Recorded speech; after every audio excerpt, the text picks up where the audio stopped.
Hello అండి, welcome to Annapurna millets food చిరుధాన్యాల ఆరోగ్య ఆహార తయారీ కేంద్రానికి స్వాగతం. ఇలా ముచ్చట ఏంటంటే, ఒక పిల్లగాని భవిష్యత్తు నిర్ణయించేది ఆయన చదువు మీద డిపెండ్ అయి ఉంటుంది. మంచి స్కూల్ కావాలి అంటే పేరెంట్స్ ఆలోచించే విధానం, మా కొడుకుని మంచి స్కూల్లో వేయాలి, వాని భవిష్యత్తు మంచిగా ఉండాలని ఆ స్కూల్ గురించి ఒక నలుగురు ఐదుగురిని తెలుసుకొని ఎడ్యుకేషన్ ఎట్లున్నదని తెలుసుకొని ఆ పిల్లల్ని స్కూల్లో వేస్తారు. ఓకే, బాగుంది, మంచి పని ఇది.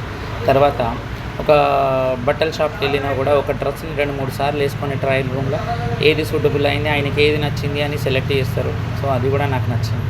కానీ ఫుడ్ విషయంలో ఎందుకు మేడం కాంప్రమైజ్ గారు? మేడం సార్స్ పేరెంట్స్ని అడుగుతున్నాను నేను, ఎవరిని ఒక్కరిని ఉద్దేశించి కాదండి, అందరినీ కలిపి, అంటే నా స్టోర్లో వచ్చే వాళ్ళందరినీ కలిపి అడుగుతున్నాను. యాజ్ ఒక పేరెంట్గా నేను అడుగుతున్నాను. పిల్లలకి ఏది మంచో ఏది చెడో తెలియదు, కానీ రుచి ఉందో లేదో మాత్రం వాళ్ళకి తెలుసు. కానీ ఏది తినాలో ఏది తినొద్దో వాళ్ళకి తెలియదు. మన స్టోర్ విజిట్ చేసే దాంట్లో పేరెంట్స్లో చాలామంది ఈ మధ్య కాలంలో జరుగుతుంది ఏంటంటే, ఇలా బెల్లం ఉంటే మా పిల్లలు తినరు, నిర్మోహమాటంగా ఖచ్చితంగా మొక్క మీదే చెప్తారు. సో వాళ్ళకి ఏ ఫుడ్ ఇవ్వాలో ఇవ్వద్దో మీకు తెలియదా? మీకు తెలుసు, కానీ మీరు ఎందుకు ఫోర్స్ చేయరు? ఆరోగ్యపరంగా రేపు ఆ పిల్లవానికి ఏ సమస్యలు వచ్చినా ఆ స్ట్రగుల్స్ ఫేస్ చేయాల్సింది మీరే. నేను అదే చెప్తాను.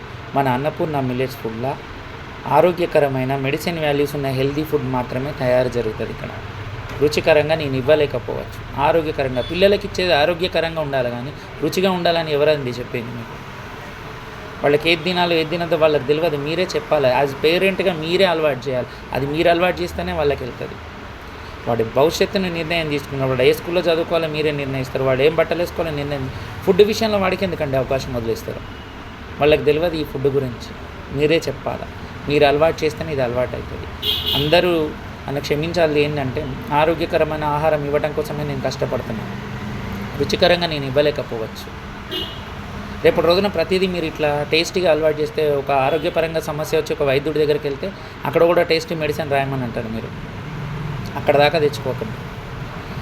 మన ఫుడ్ విషయంలో నేను ఒకటి చెప్పాల క్లారిటీ అంటే, మన షాప్ పేరు అన్నపూర్ణ మిల్లెట్స్ ఫుడ్ చిరుధాన్యాల ఆరోగ్య ఆహార తయారీ కేంద్రం. ఈ కేంద్రం అనే పదం కేంద్రం నుంచి ఆమోదం పొందిన ఆహార ఉత్పత్తుల తయారీ కేంద్రం మనం స్థాపించినాం కాబట్టి ఈ కేంద్రం అనే పదం మనకు వర్తించింది. కేంద్ర ప్రభుత్వం ద్వారా ఫైనాన్షియల్ సపోర్ట్, కేంద్ర ప్రభుత్వం ఆమోదించిన ఆహారాన్ని తయారు చేయడమే నా పని. యాజ్ ఒక పేరెంట్గా మీ అందరికీ నేను అదే చెప్తాను. దయచేసి నా ఆహారంలో టేస్ట్ ఎక్స్పెక్ట్ చేయకండి. టేస్ట్ ఎక్స్పెక్ట్ చేస్తే ఈ ఫుడ్లో ఉన్న క్వాలిటీని, హైజీనిక్నెస్ని నేను డ్యామేజ్ చేసే పనిలో ఉండాల్సి వస్తుంది. దయచేసి రిక్వెస్ట్, ఈ వీడియోని అందరూ కూడా షేర్ చేయండి. Thank you very much.